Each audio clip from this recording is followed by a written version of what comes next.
Com a palavra, então, solicito a presença ao palco, então, do professor José Nosvitz.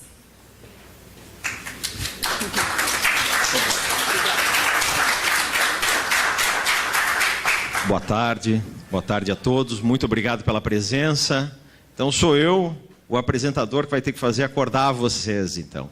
Depois do almoço, vocês devem ter comido uma boa almoçado bem. Então cabe a mim falar sobre um tema árduo, falar sobre capitalismo.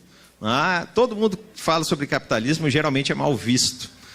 Uma pessoa que, esse cara aí não é uma boa pessoa falar sobre capitalismo. Mas... então vamos começar a tratar sobre o tema. Vejam. Deixa eu pegar aqui o passador, senão não funciona. Então o nosso tema hoje é capitalismo sustentável, universalidade dos bens e partilha. Confesso a vocês que quando a DCE, na figura do Celiberto, Tito Goron e Guaranha me convidaram, eu fiquei pensando assim, o que nós vamos falar sobre capitalismo sustentável? Porque sempre é um desafio falar sobre capitalismo. Na nossa história, e principalmente para nós que somos homens e mulheres, que temos princípios que são norteadores da nossa vida, no sentido da partilha, da comunhão com o próximo, de sempre olhar o nosso irmão. Em algum momento, uma palavrinha pode gerar um problema para nós do ponto de vista de discussão. Mas, ao abordar isso, o Espírito Santo me deu uma luz. Assim como eu fui convidado no primeiro ou no segundo FAS, o desafio era o próximo, era falar do próximo. E quando se fala do próximo sobre sustentabilidade, quem é o próximo? Se nós pegarmos lá no Evangelho, o próximo pode ser aquele que está do meu lado. Mas, falando sobre sustentabilidade, quem é o meu próximo? É a minha geração futura. Esse é o meu próximo. Quando nós falamos sobre sustentabilidade, eu também falo do meu próximo agora, mas eu também vou falar sobre o meu próximo, sobre a geração futura. Então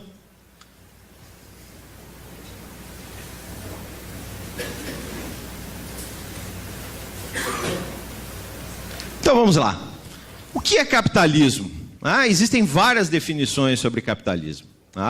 Capitalismo é um sistema econômico em que os meios de produção, distribuição, decisões sobre oferta, demanda, preços, investimentos são em grande parte ou totalmente de propriedade privada com fins lucrativos e não são feitos pelo governo. Ou seja, essa é a lógica do sistema capitalista. O sistema capitalista, ele trabalha alicerçado nessa figura.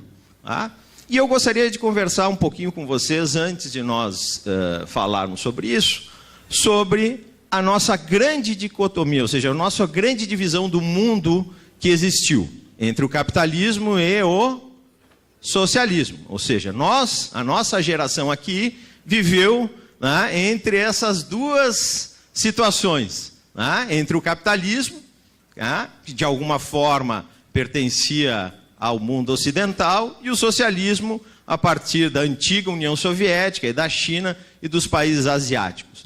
E nós sempre vivemos essa grande divisão.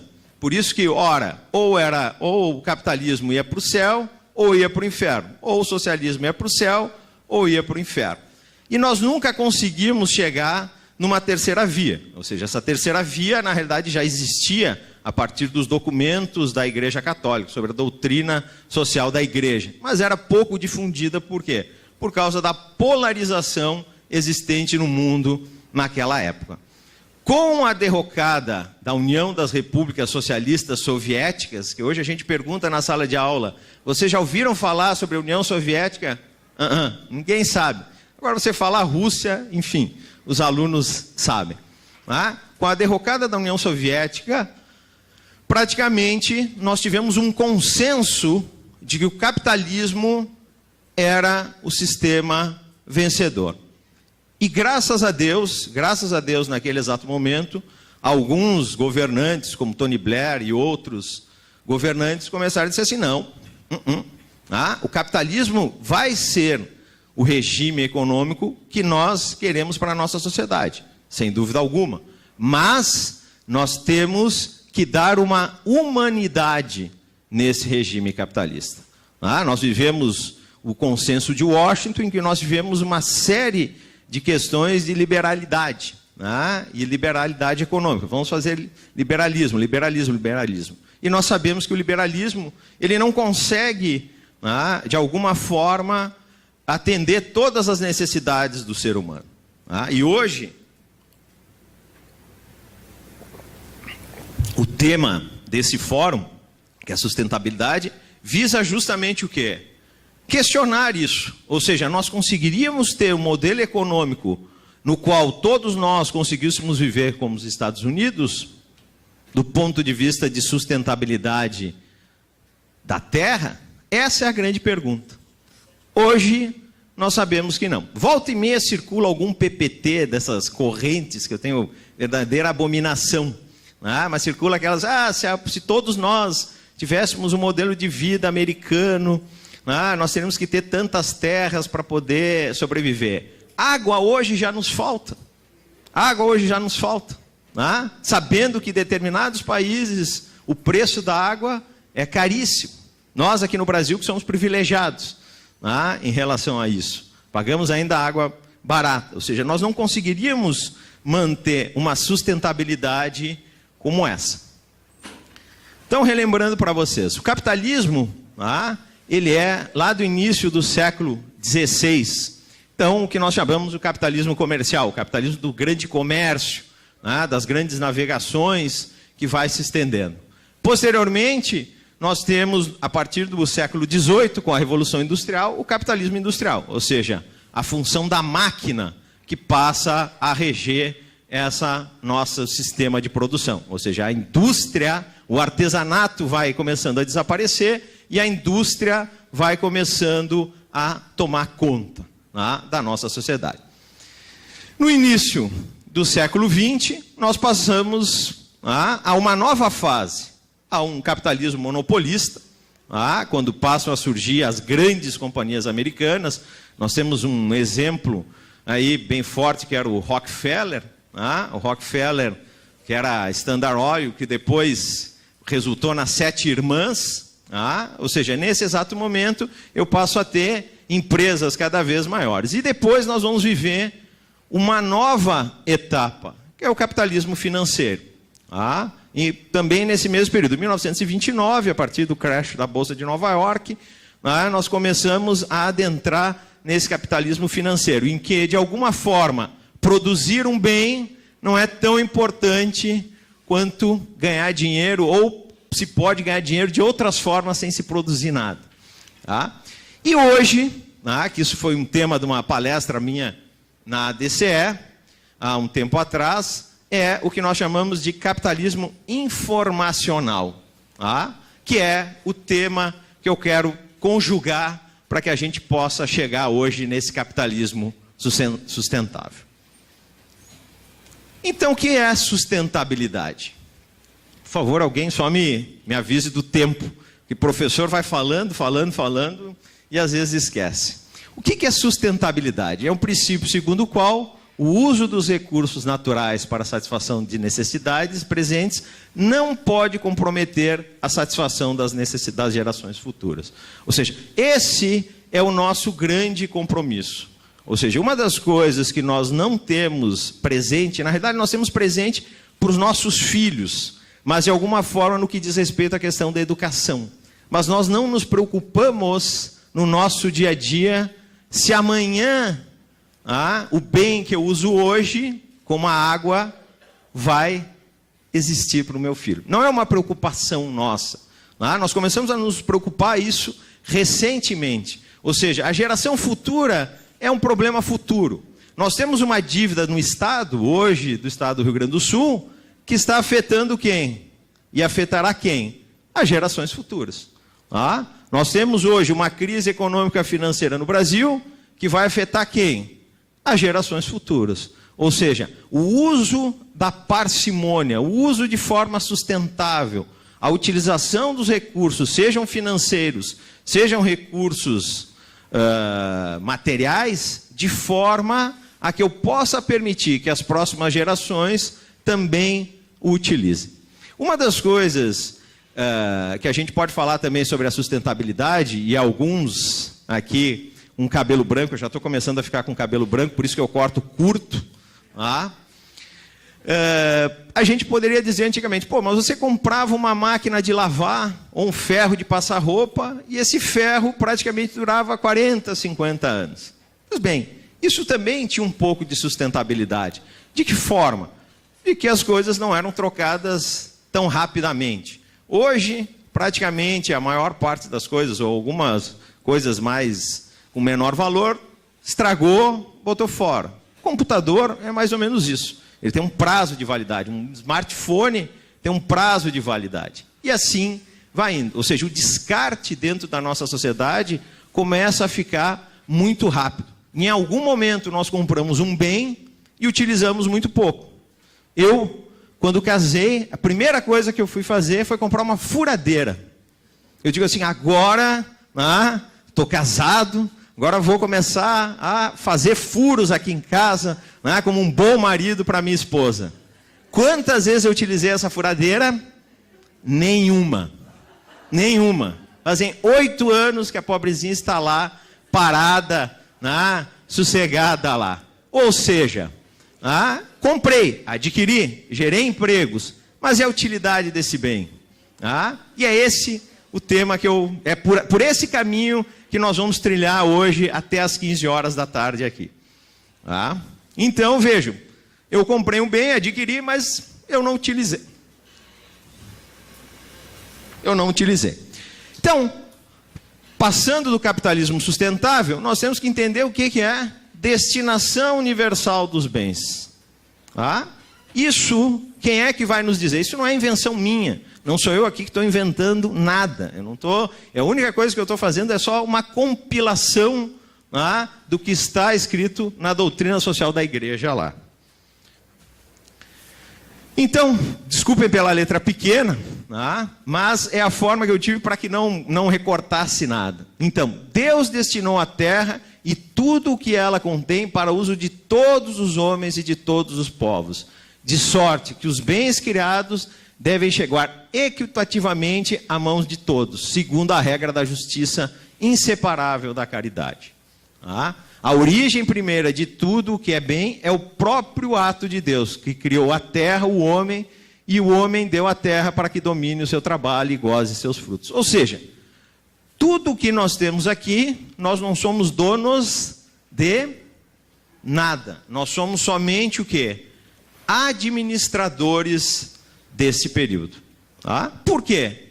Porque nós temos um tempo de passagem. Nós temos um tempo de passagem aqui. Nós vamos nascer, adquirir bens, administrar esses bens, administrar os nossos talentos, mas algum dia nós vamos sumir. Vamos para junto do Pai. Então nós somos meramente o quê? Administradores. E uma das grandes preocupações da doutrina social da igreja é exatamente isso. Se neste planeta em que nós vivemos, tudo pertence a todos, todos têm direito ao seu quinhão nesta terra, como nós vamos fazer isso? E é o que a doutrina social da igreja vai responder para vocês hoje de tarde aqui. Então, todo homem deve ter a possibilidade de usufruir do bem-estar necessário para o pleno desenvolvimento. Ou seja, usufruir de bem-estar. O capitalismo, uma das coisas que o capitalismo sempre buscou é gerar o quê? Bem-estar. Ou seja, o surgimento da máquina de lavar roupa, do carro, do forno de micro-ondas, da televisão de LCD e outras coisas, busca exatamente o quê? Gerar bem-estar para a nossa sociedade. O computador, o smartphone, o tablet, busca justamente isso, gerar um bem-estar, ou seja, que nos dê a possibilidade de nós aproveitarmos a vida de uma outra forma, facilitar aquelas tarefas que eram árduas. Alguns de vocês aqui devem ser do interior do estado do Rio Grande do Sul, de outros estados do Brasil, e que pegaram uma fase em que, se você queria comer um biscoito de chocolate, o que você teria que fazer? Você teria que amassar a massa, botar ela no forno. Quando terminasse, o que aconteceria? Você não tinha mais fome. Isso era uma vantagem. Para os gordinhos como eu, acabava com a fome. Mas era justamente isso, ou seja, o objetivo aqui é gerar bem-estar na sociedade. Então, isto faz parte, a doutrina social da igreja, ela diz, tudo isso pertence a todos, e os bens materiais servem justamente para isso, para gerar um bem-estar, para que cada indivíduo possa se desenvolver de maneira completa e plena. Então, e a destinação universal dos bens e a propriedade privada? Vejam, aqui poderia existir uma contradição. Se eu estou dizendo para vocês, olha, tudo pertence a todos, mas e a propriedade privada? Como fica a propriedade privada nesse aspecto? Pode existir propriedade privada? Então, professor, o que o senhor está defendendo aqui é o socialismo. Não, não. A DSI, muito sabiamente trabalha com isso, dizendo, mediante o trabalho, o homem usando sua inteligência, que é um dom, nós sabemos que a inteligência é um dom, nós podemos desenvolver a inteligência, mas a inteligência, acima de tudo, é um dom. Consegue dominar a terra e torná-la sua digna morada. Desse modo, ele apropria-se de uma parte da terra adquirida, precisamente com o trabalho. Está aqui a origem da propriedade individual. A propriedade privada, bem como as outras formas de domínio privado dos bens, assegura cada qual um meio absolutamente necessário para a autonomia pessoal e familiar. Deve ser considerado como uma prolongação da liberdade humana. Ou seja, nós adquirirmos bens faz parte da nossa liberdade. É um direito que nós temos, de possuir bens privados, termos bens nossos, bens que nos pertencem. Essa é a tônica que a DSI coloca. E constitui certa condição das liberdades civis, porque estimula o exercício da sua função de responsabilidade. Por quê? Porque na medida que esse bem é meu, eu passo a ser o quê? Responsável.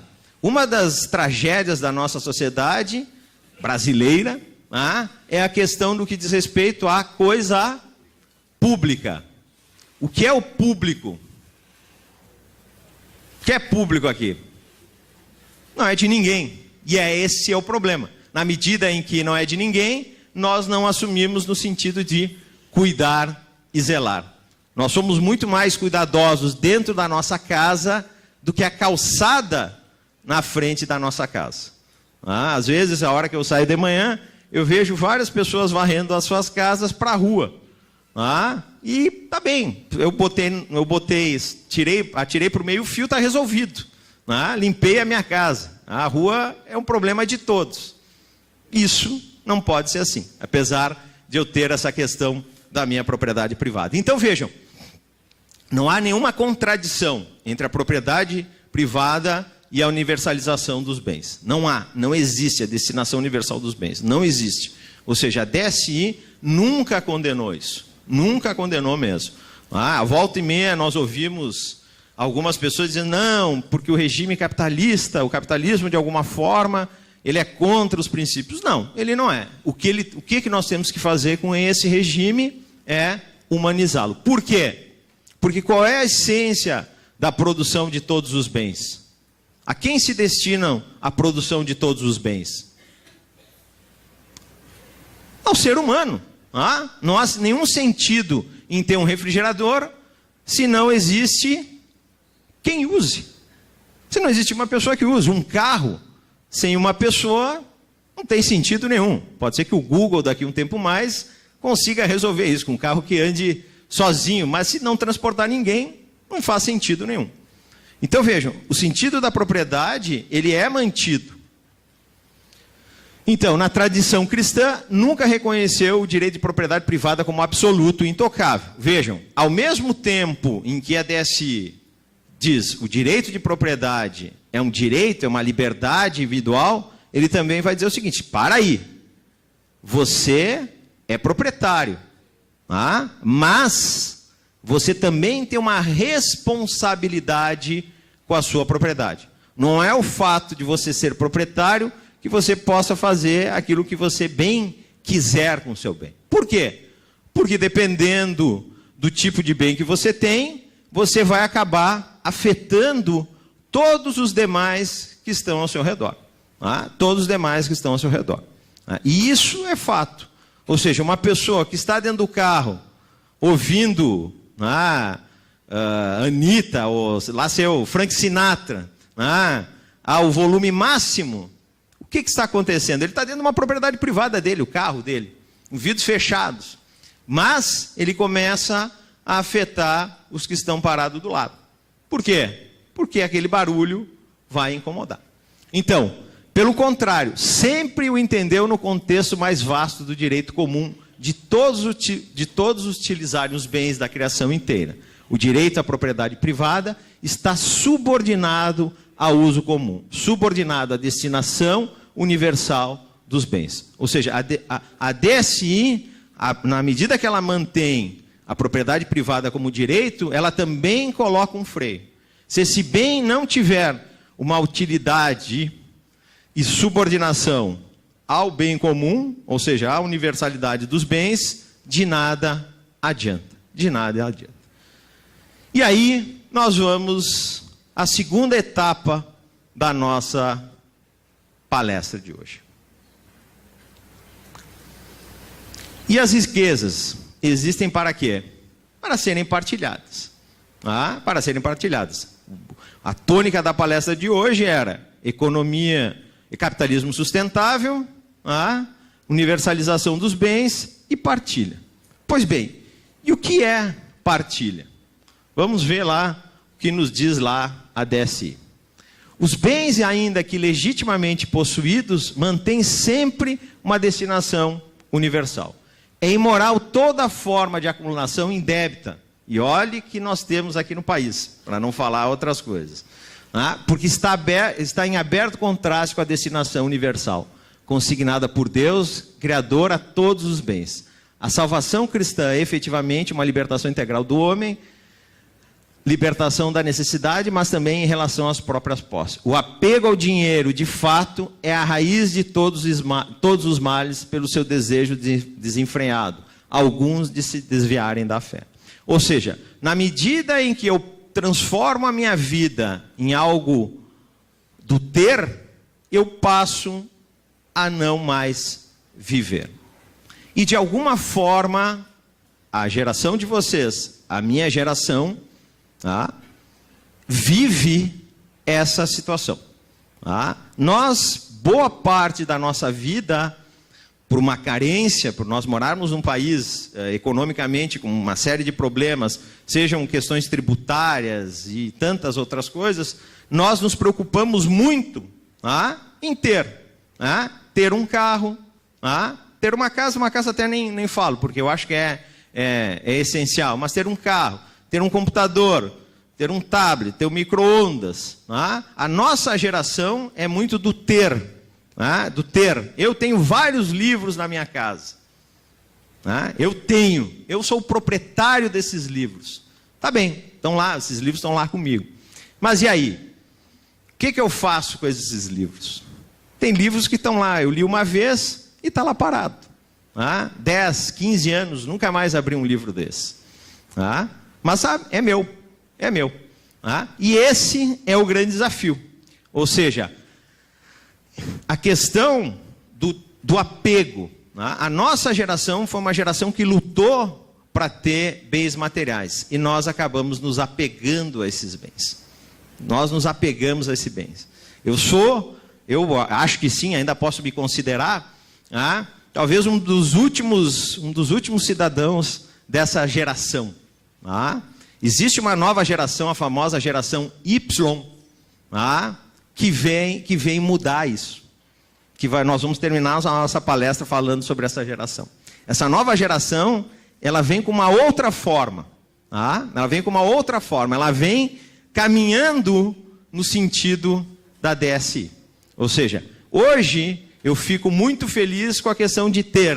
Quando eu falo assim, comprei uma TV, comprei um carro novo, é meu carro. Isso me dá satisfação. Tá? Quando na realidade a grande questão é a questão da partilha. Então, as riquezas realizam a sua função de serviço ao homem, quando destinadas a produzir benefícios para outros e a sociedade. Como poderíamos fazer o bem ao próximo, interroga-se Clemente de Alexandria, se todos não possuíssem nada? Isso é fato.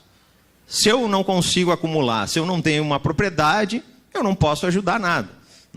Nós sabemos isso. 0 mais 0 é 0. Eu não tenho como dividir 0. Mas, ao mesmo tempo,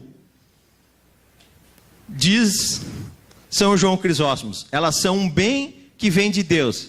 Quem o possuir deve usá-lo e fazê-lo circular, de sorte que também os necessitados possam fruir. O mal está no apego desmedido às riquezas, no desejo de assambarcá-las.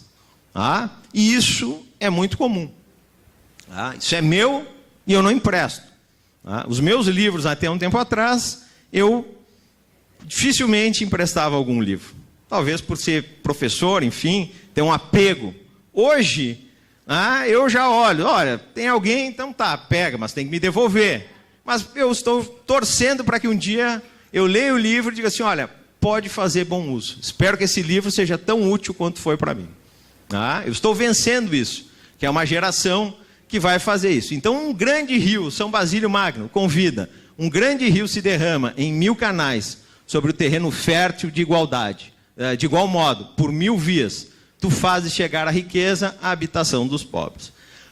E eu faço a seguinte pergunta: como nós vamos conseguir dar destinação universal aos bens e partilhar esses bens se nós não conseguiríamos produzir bens em escala global para toda a sociedade? Ou seja, tudo aquilo que as pessoas gostariam de ter. Nós não conseguiríamos ter uma terra sustentável para toda essa população, para todas as nossas necessidades, se nós vivêssemos como um cidadão de classe média americano.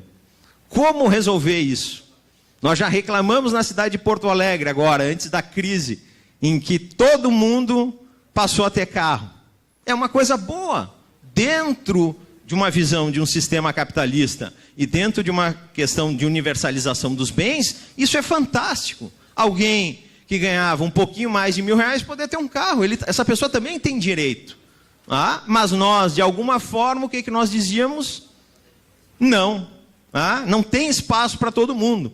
Vamos criar um pedágio dentro da cidade, vamos aumentar o preço dos estacionamentos, vamos aumentar o IPVA. Isso, de alguma forma, é o quê? É uma forma de excluir quem, de alguma forma, não teria condições, ou que economicamente tem uma certa fragilidade. Agora as coisas estão se resolvendo. Por quê? Porque nós estamos num momento de crise. Quem comprou carro financiado em 60, 70, 80 vezes, não tira mais o carro da garagem. Quiçá conseguirá pagar a sua mensalidade. Isso nós sentimos. O número de carros reduziu. Alguém pode dizer, que maravilha. Mas isso é uma tristeza, porque a pessoa não tem dinheiro para poder pagar. Ela não pode usufruir desse bem. Por quê? Porque eu tenho uma série de implicações. Eu tenho uma série de implicações tributárias, eu tenho uma série de implicações econômicas. E isso vai contra a questão da destinação universal dos bens, dessa necessidade de todos. Então, como partilhar a universalidade dos bens à luz de um capitalismo sustentável? Como?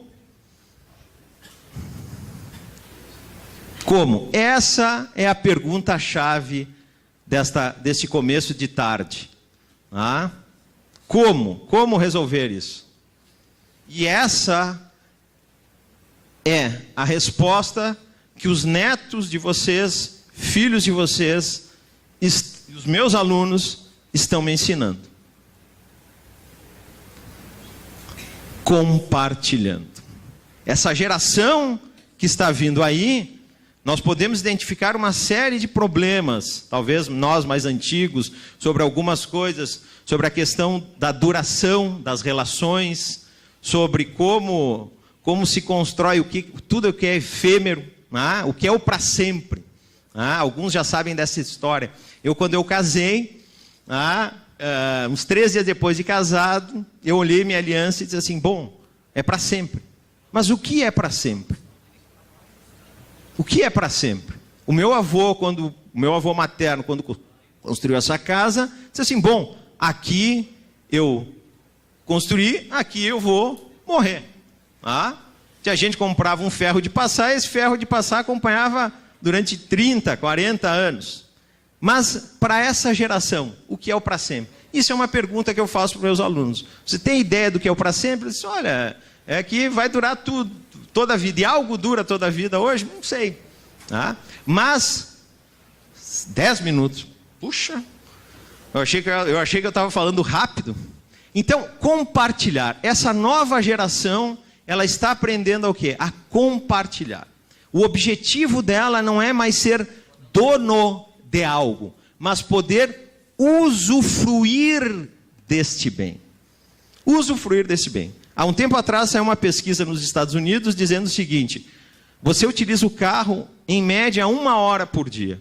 Ou seja, das 24 horas, esse carro fica parado 23 horas. Então, essa nova geração, a partir dos seus smartphones, seus tablets, é uma geração que está compartilhando. As redes sociais estão compartilhando. Nós vemos uma série de projetos, que eu já vou mostrar para vocês rapidamente, sobre hospedagem. Uma pessoa oferta a casa dela aqui, e comunica assim, olha, eu quero ir para os Estados Unidos. Alguém diz, olha, eu tenho um apartamento aqui em São Francisco. Então tá, você vem para São Francisco e eu vou para Porto Alegre. Ou seja, sem ser proprietário.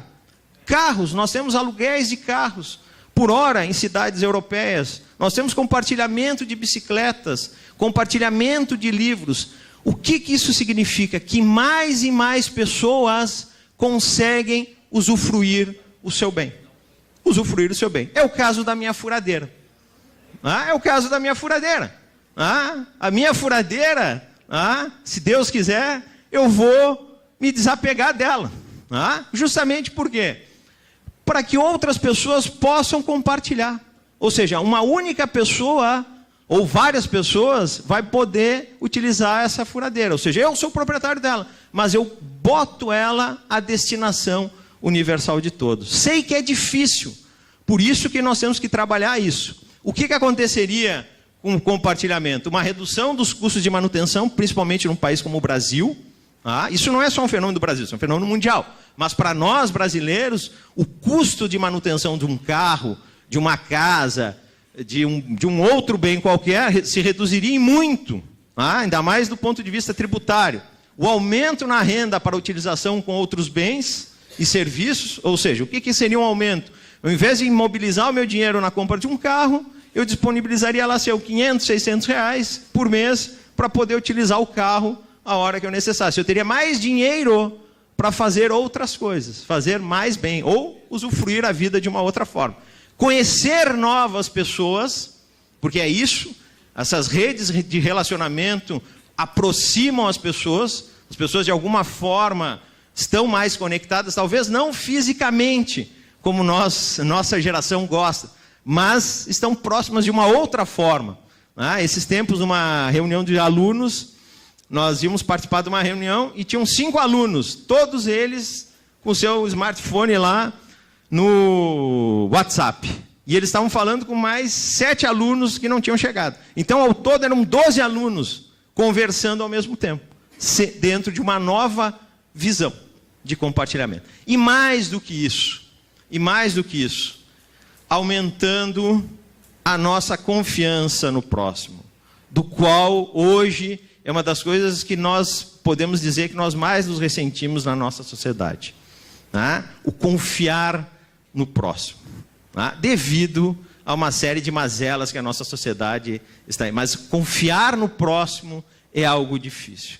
Então, essa geração Y, que é dos 18 aos 34 anos, que a Pontifícia Universidade Católica acabou publicando uma pesquisa esses dias, é a geração do compartilhamento. Aqui eu trouxe só para você, porque a revista Você, poderia ter trazido qualquer outra revista ou qualquer outro site, fez sobre alguns, e aqui são algumas coisas de compartilhamento. Então vamos pegar Trípida, organiza caronas entre cidades próximas. O site sugere um valor a ser cobrado para que o transporte não se torne fonte de renda. Vejam, o sentido aqui é no sentido de compartilhamento, ou seja, não é a pessoa ganhar dinheiro com o bem, mas é compartilhar.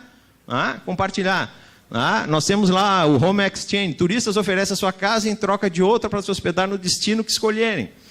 Então, vejam, nós temos situações, quintal de trocas, olhem que maravilhoso. As crianças escolhem um brinquedo para trocar, enviam uma foto e decidem que item querem receber em troca. As trocas podem ser feitas pelo correio ou em locais listados pelo site. Quando é possível economizar quase 100% do valor do brinquedo gasto, apenas com o correio, se a troca for efetuada por esse meio. Vejam quantas... Tá bem, eu estou terminando já. Quantas novas coisas nós vamos ganhar.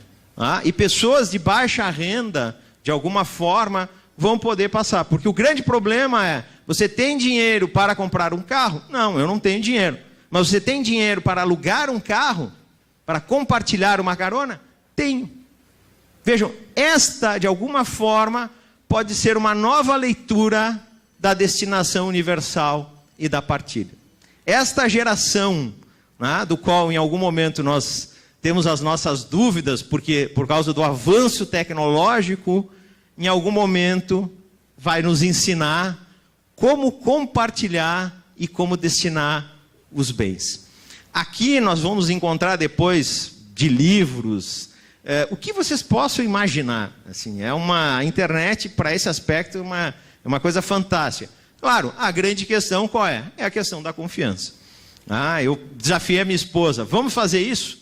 Vamos convidar alguém de São Francisco para vir à nossa casa e nós vamos para a casa dessa pessoa. Minha esposa, acho que não. Não vejam, mas é uma questão de confiança. Isso nos colocaria próximos do próximo. O próximo se tornaria realmente próximo. E um mundo sem as suas mazelas, sem as suas guerras, nós poderíamos sair daqui e ir para o Paquistão, quem sabe descobrir que lá no Paquistão existe uma pessoa tão boa, existe uma pessoa tão boa que pensa diferente de mim, mas que tem tanto respeito pela vida humana quanto eu tenho. E aí nós realmente conseguiríamos alcançar aquilo que o Papa Francisco tem nos pedido, que é o sentido da partilha, que é o sentido da paz. Porque se eu não conheço o próximo, eu não tenho como dialogar com ele. E isso nos traria um diálogo. Então, o desafio, eu acho que a grande saída do capitalismo não é deixar de produzir, é tornar sustentável desta forma, fazendo com que mais e mais pessoas consigam acesso aos bens, a partir desse compartilhamento. Compartilhamento, ou seja, tornar esse capitalismo mais humano, uma face mais humana. E eu tenho certeza que esses jovens que hoje nós temos aí as nossas incertezas, vão nos ensinar muito, como já estão nos ensinando. Eu agradeço a DCE pelo convite honroso de participar com vocês. Pena que passa rápido. A gente pensa assim, quando me deram 1 hora, eu fiquei pensando, meu Deus do céu, 1 hora. Mas nós nos esquecemos que falar, ser professor, 1 hora é muito pouco. Eu gostaria de agradecer a DCE, na figura do Guaranha e do Celiberto, o Tito, pena que não está aí, também o nosso presidente da DCE também está aí. Muito obrigado, presidente, pelo convite, e desejar um bom final de encontro aí para vocês, até o final, até as 18 horas, 19 horas do dia de hoje. Muito obrigado a todos. Espero que eu tenha contribuído um pouquinho.